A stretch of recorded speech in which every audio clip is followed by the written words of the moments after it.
I know you're trying to say that like music creators on Twitch, we're bringing in all these DJs and people are doing home concerts and things like that. I understand what you're trying to say, but don't phrase it in the way where music has been. It's been a great year for music on Twitch, because it really hasn't. Welcome back to the Gaming Careers Podcast. I think we're now at episode 10. I'm your host, Pete Wilkins, joined by my co-host, Benjamin Green. Ben, I'm looking through the notes that we write every week for this episode about things that we want to talk about, and I can see Twitch, and Twitch. Don't forget Twitch. It's on there too. Yeah. It's been a big week for Twitch. Obviously, they had their virtual version of TwitchCon, which was GlitchCon, since the last podcast, as well as a response blog about the DMCA stuff. So what do you want to start with? Man, I think the biggest thing, let's do the blog post, because it feels like it's been such a blur over the last week. I feel like that's the big thing we have to talk about, because there was so much or so little that went out during that blog post. Yeah, I mean, we also have to keep on with the tradition of starting every podcast talking about DMCA. Yeah, of course. There's, unfortunately, more DMCA stuff to talk about. The blog post that went out, did you read through it a little bit? Yeah, I mean, I read through it when they did sort of their series of tweets. So they half covered things in tweets because they knew not everyone would read the blog post. And then you got to the blog post and I was left even more confused, I think. Yeah, that's pretty much the response I saw across the board. And some of the tweets they put out definitely were not the best either, as opposed to blog posts. So the blog, if you read through it, it was pretty long. But honestly, my response to it was they didn't say a whole lot. They said, like, yeah, it's a problem. We're sorry about DMCA. We're working on it. We didn't expect this, and so we're working to fix that. But there wasn't really a path forward offered that I saw. I don't know if you felt differently looking through that at all.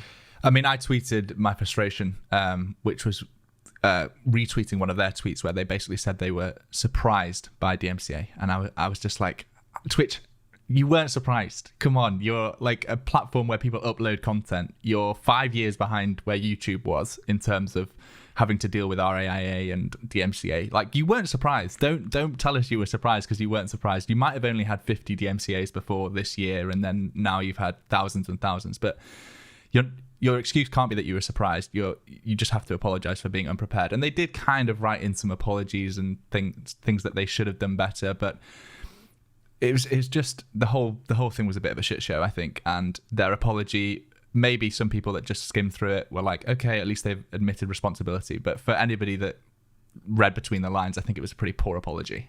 Mm-hmm. I mean, I was kind of surprised they put out a big blog post at all to begin with, so it's good they addressed it. But yeah, that part too about being surprised was one that rubbed people the wrong way in particular. I think because it was sort of pretending this was never going to happen for the longest time. Like, oh, it's 50, it's whatever. This won't be a problem, until suddenly it all comes crashing down. It's like, wow, where did this come from? We've only been seeing the signs of it for 10 years. And so unfortunately right now is the time that you can't pretend it's not happening any longer. And we're going to have systems address that. So not a whole lot in that blog post. It did kind of tie into GlitchCon too, with some of the announcements they had in GlitchCon. I'm glad they talked a little bit about it on GlitchCon, although it was very brief, and they just kind of said, hey, we'll talk about it later in the town hall. Did you see the GlitchCon announcement, the keynote? I did, yeah. We'll definitely jump into GlitchCon a bit more. Just on that last point, I wanted to say that they didn't, either in GlitchCon or in the blog post, address the whole deleted VODs thing. Like people getting DMCA strikes for deleted VODs. They didn't mention it at all.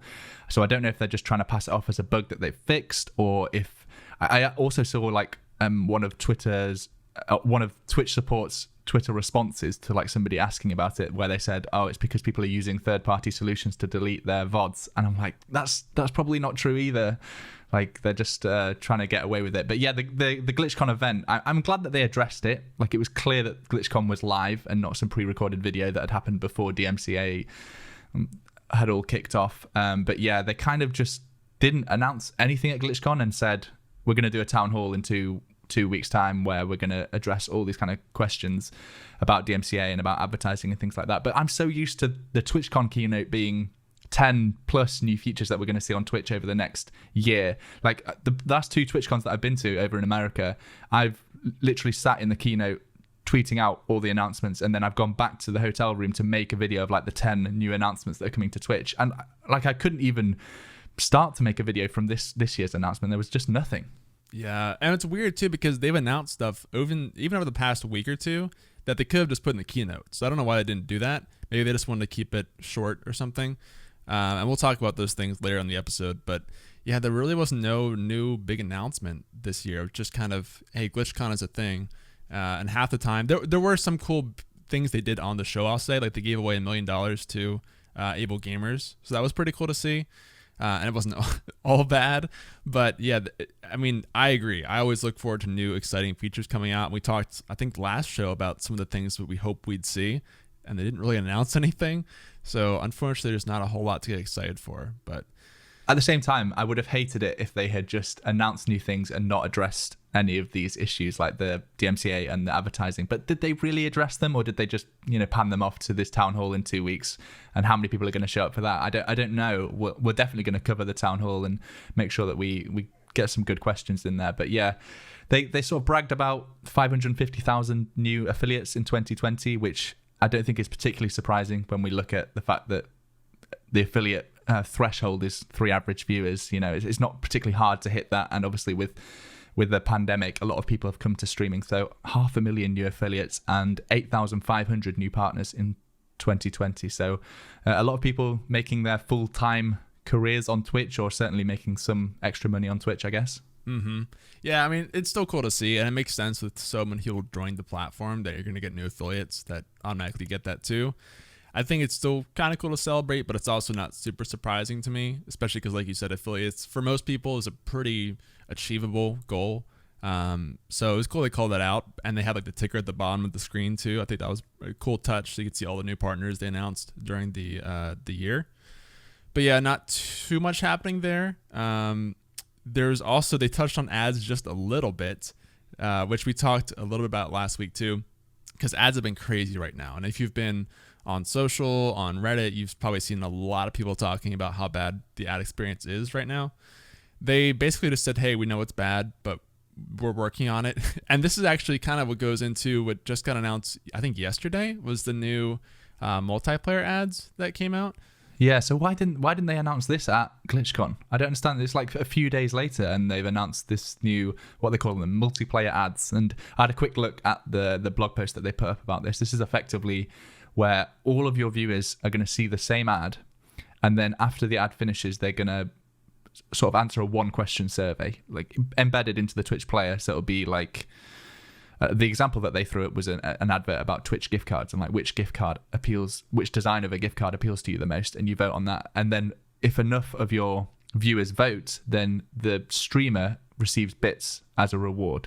So it's meant to be this, I guess, this like collaborative thing where your viewers are really in it for the streamer. They're going to watch the ad, they're going to respond to the survey, and that's going to help the streamer make a little bit more money, which I think maybe there's an idea in there. It's certainly in really early beta, and they said that it's not rolling out publicly for a while. They want to make sure that they're getting it right. So I haven't actually seen one of these ad experiences other than the example that they showed, but what do you think about that?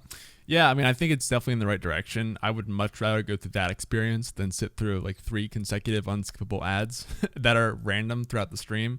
But also, I think it's cool because it incentivizes the streamer to do it, because I think you get bits. If your community votes, you get some sort of bits for that, and then you can use that bits either, I guess, in other streams or however you want to. But basically, it's not just it's more interactive, right? Which is what Twitch is all about. So the more they can do things like this, where you're watching things with the community or somehow engaging and not just like staring at something that's completely uninteractive, I think the better that'll be for the ad stuff. And I get they have to make ads, right? Like it's a business at the end of the day. They have to serve ads. They have to keep revenue coming. But the way they do it is kind of everything. So hopefully we'll see more stuff like that, whether it's interactive or skippable and not so obnoxious over the top. Yeah, I think that it's also good that they're thinking outside of the box about how they can make ads more appealing to advertisers as well. Because obviously if you can get a viewer engaged in the advert in some way, then that's a whole new level of immersion, isn't it? And maybe advertisers are going to pay a premium for that service. One thing that did make me sort of surprised was that obviously Twitch is so global, and your viewers are going to be from all over the world. So for these multiplayer ads, then it needs to be a product or service that is available to everyone. You know, you've got to make sure that you're serving the product to people in the UK as well as in the US. So it can't just be, you know, what's the common one? State Farm.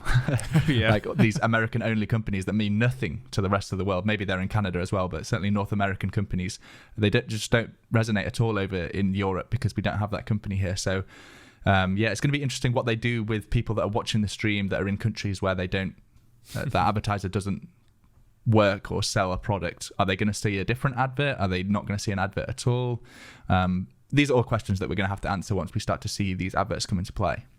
Yeah, for sure. That's a good point. I mean, because it is everywhere, so you can't just pick a small product that only a subset can buy. I think it's a good point. I think we'll see more products go that way on Twitch, because it goes the other way too. There's stuff in the EU that we don't really relate to very well in the US, so those brands that can hit everywhere are going to definitely succeed the most. But I mean, I agree. I think we'll hear from people that are part of the ads that they much prefer this over the just, you know, the typical 30-second ad you can't skip. It's going to be not only better for engagement, but better for your brand probably if you're making it more interactive and something people can be part of. So I think hopefully if brands see that, like, hey, viewers like seeing this stuff, they'll want to do more of that. And then Twitch will develop more features like that. So fingers crossed, this is good for more types of ads like this. Definitely. And one thing I'd love to see them talk about, I really hope that they answer this question when it comes to the town hall, is for a way for streamers to be able to choose who can advertise on their channel. Because we're getting to the point now where big streamers, you know, the real top 0.1% on Twitch, they have big contracts with peripheral makers or energy drinks, and you don't want somebody who, you know, represents Logitech to have a Corsair ad run before their live stream. They should have that control to be able to say, you know, listen, I'm partnered with Logitech. I don't want any Corsair ads or any Razer ads appearing on my videos. Or, you know, it's applicable to basically every type of advertising. Energy drinks is a big one, isn't it? Red Bull and Monster and all these different energy companies. So yeah, I'd love them to implement that, but then, you know, how do they do that? There's so many different categories to be able to do. I don't even know if YouTube does that, so it'd be one step ahead.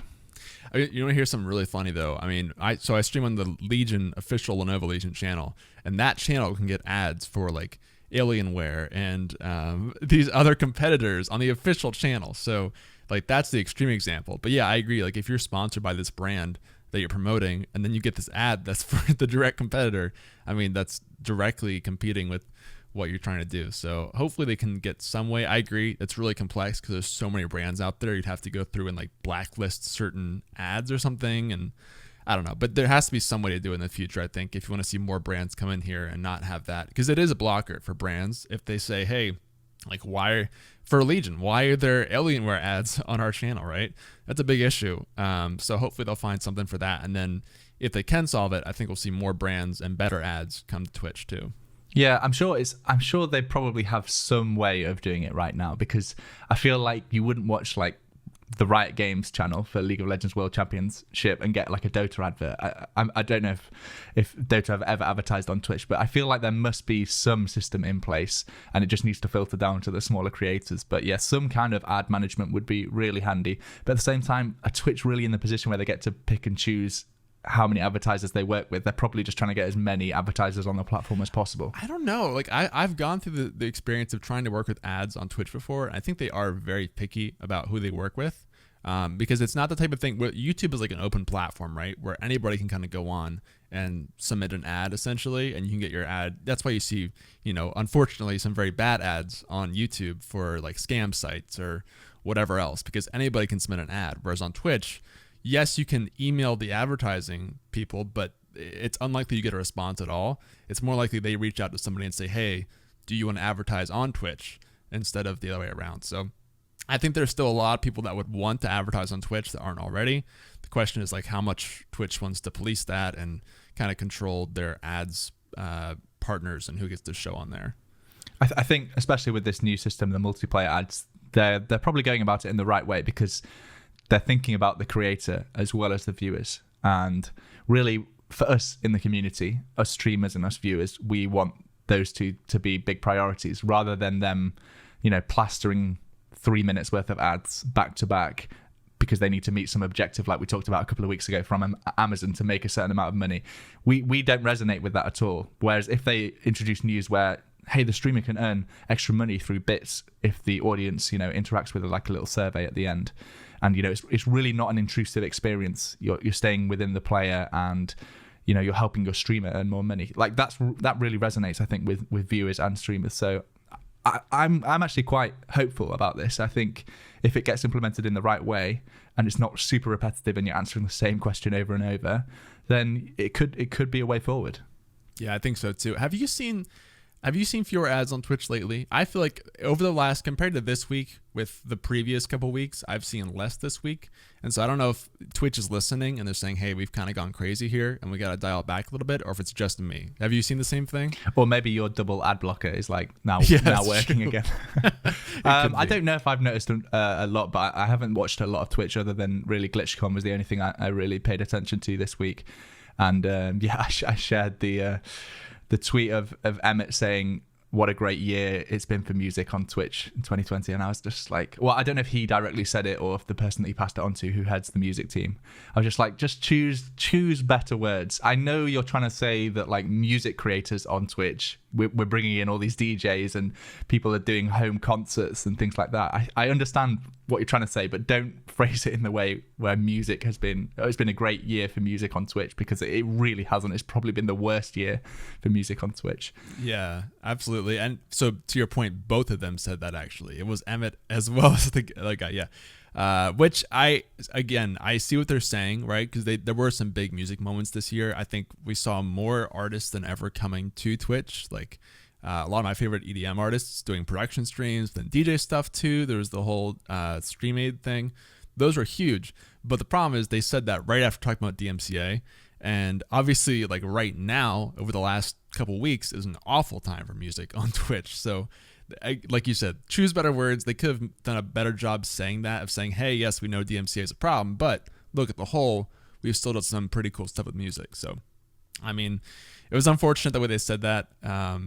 Did you see the DMCA, the audio tweet from Twitch, what they recommended for a streamer to do about audio?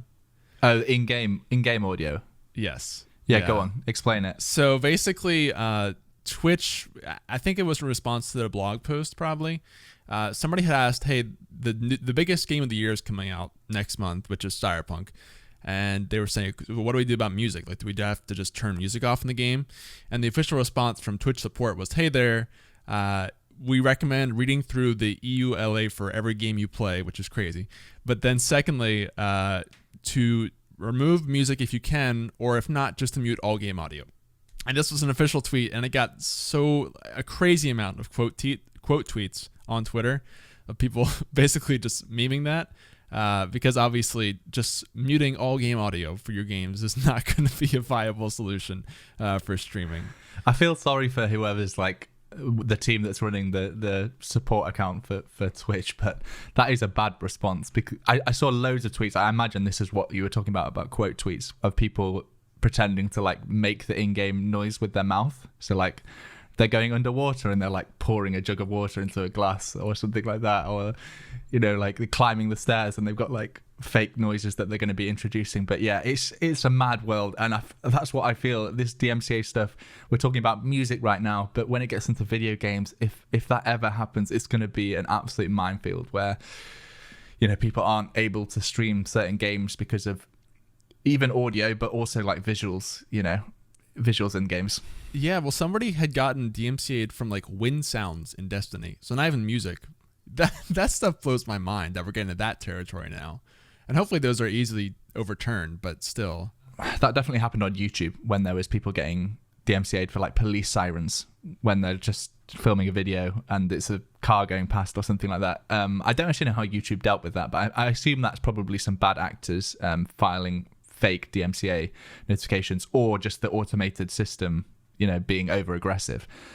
So yeah, I don't really mind that too much as long as people aren't getting proper strikes, as long as there's a way to be able to appeal those decisions and somebody to look at it with with a level head and say, yeah, this is clearly you're not ripping off this police siren. This is something in the background.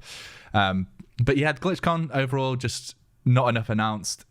I'm still hopeful that they'll do a lot at the town hall, but maybe the town hall is just going to be question and answer, and they're not really going to get into anything else. So maybe there's just not really much new coming to Twitch in the next year.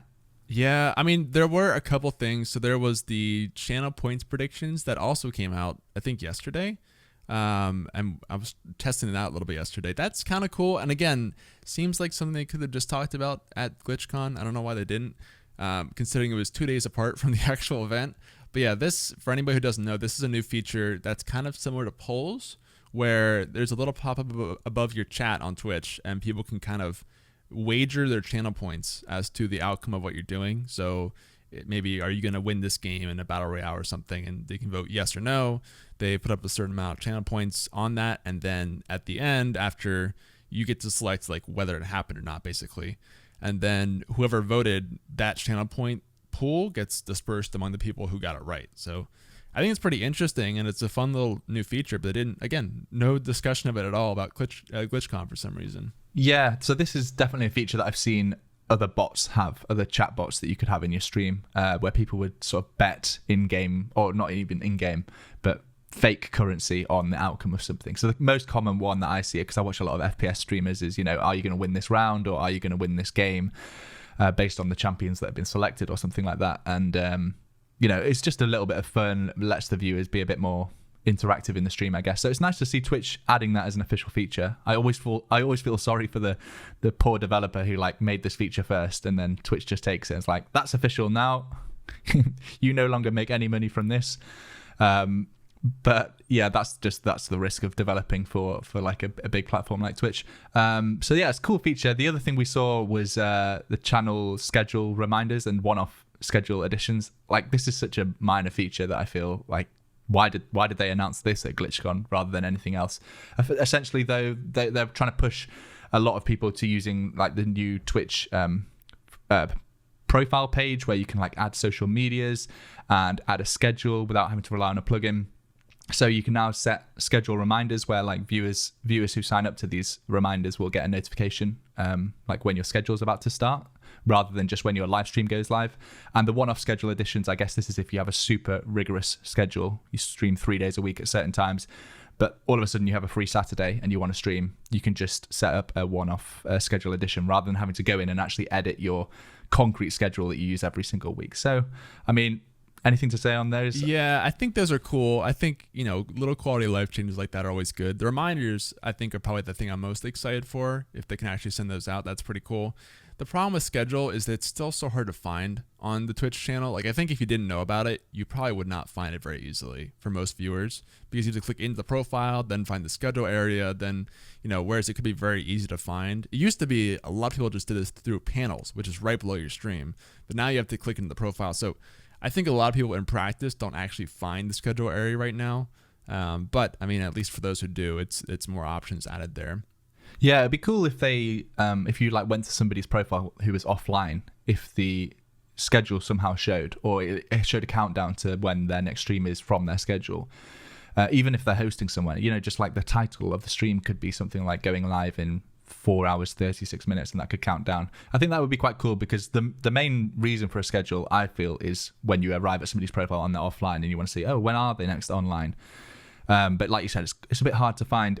Another change that I saw this week, though, when we were talking about profile pages, is the Twitch Discoverability update. So this came to partners, I feel like 6 months ago now. Maybe my time is just warped, but effectively you could now, or you could about 6 months ago, search for partners' social media handles in the search bar, and it would return their profile. So for people that have, a really great Twitter username and a big Twitter following, but they don't have the same name on Twitch, you could search for their Twitter name and it would still direct you in the right place. I feel like for partners, Twitch would probably help most of you get the official username anyway, but this has now rolled out, I think, to affiliates. I'm not sure if it's site-wide or if it's just to affiliates, but certainly a handy update. Any discoverability update, I feel like, is always a good thing on Twitch, because it's something they've struggled with for so long. Yeah, I mean, again, any update is good. I agree with that. The only thing about this is it still really favors established creators already and not rising ones, because really you're searching for people that already have an audience somewhere else, a pretty sizable one if you're using, an established social media, versus somebody who's new who doesn't have a following on Twitter or YouTube or something yet, but still could maybe search for.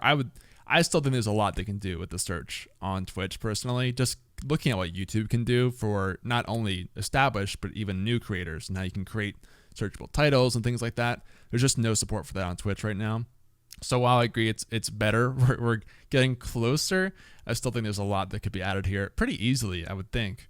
I don't know, because just, again, looking at YouTube, there's so much potential they could do on Twitch with tagging and titles and things like that. So I don't know if you feel the same because you've put so much time into YouTube at this point. Yeah, it's funny because YouTube's actually moving away from tags. Like they've kind of said that there's no real reason to add tags anymore. I still do for all of my videos, just maybe because I'm superstitious, but there's plenty of huge creators on YouTube who don't put any tags in, and they don't put anything in their description, maybe like 2 lines in their description, and it's just title and thumbnail and how long people watch once they've clicked through. That's really the main metric on YouTube. But Twitch, you don't have the option to add a custom thumbnail, and I probably don't ever want to see that feature, because imagine the clickbait that you're going to see on Twitch if people can add some custom lewd thumbnail or something.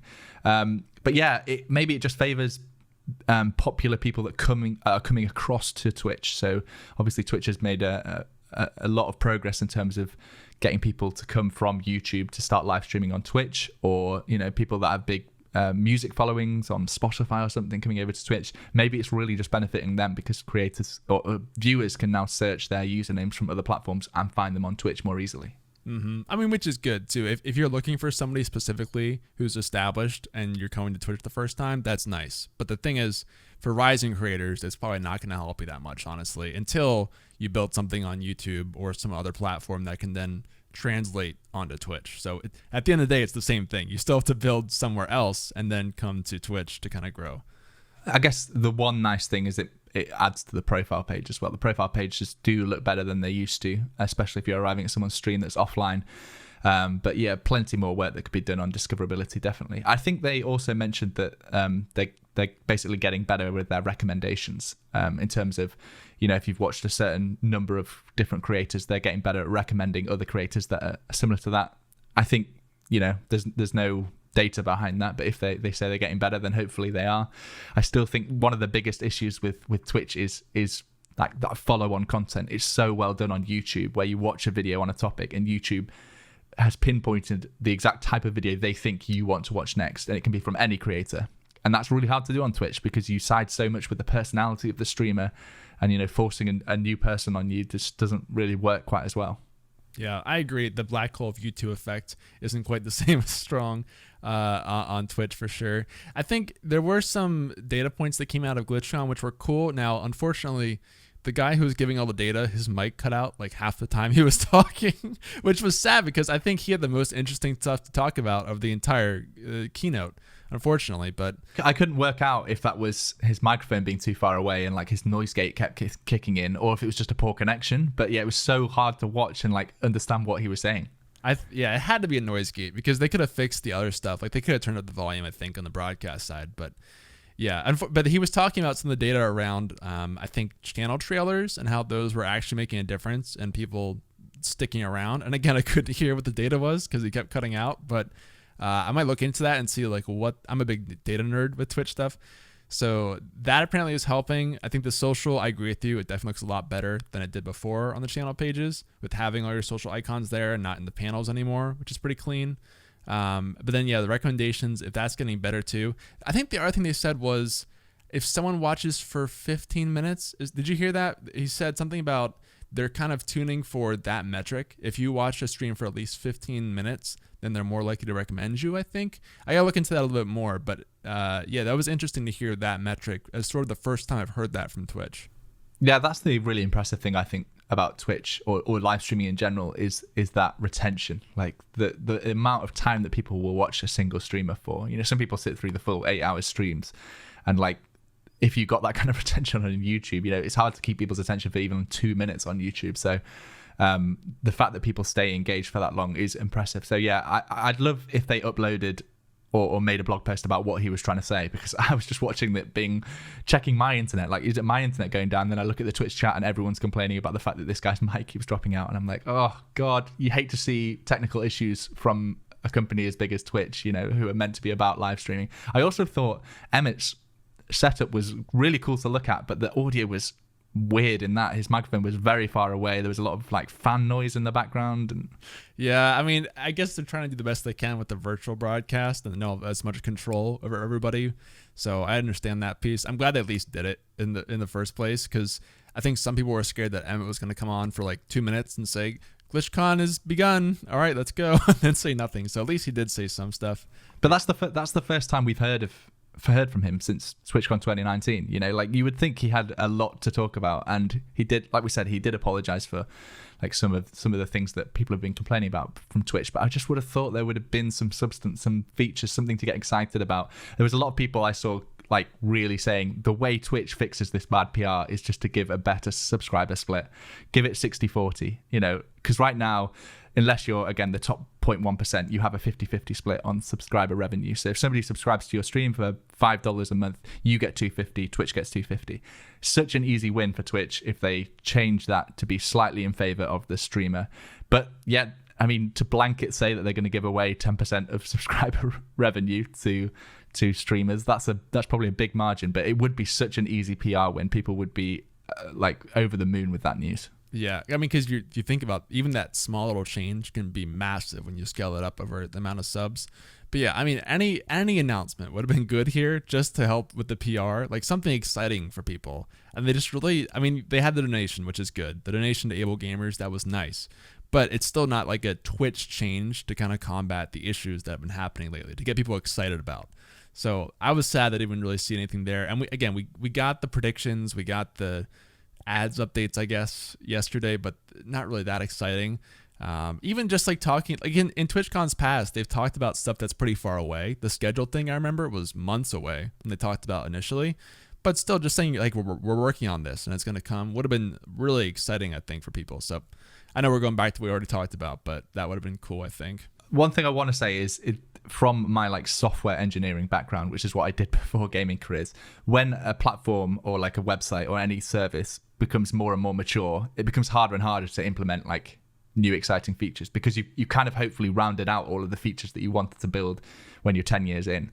And you're now really competitive with YouTube, and you maybe don't want to leak what you're working on, and it's 6 months away. So I don't know if that plays into it at all, because they're now a serious website and they're competing for this huge like live streaming industry space with the likes of YouTube and Facebook, and maybe they don't want to leak that info. But yeah, just give us something to get excited about. But we talked a lot about Twitch today. I wanted to make sure that we covered at least some other news from a different platform. So I put down a video that YouTube has, like this Creator Insights channel, I think it's called. It's not very well known about. It's still only got a couple of 100,000 subscribers, but it's effectively the people that build YouTube, the engineers and managers behind it, upload, I think, weekly videos where they sort of answer questions or they discuss a certain topic with a product manager.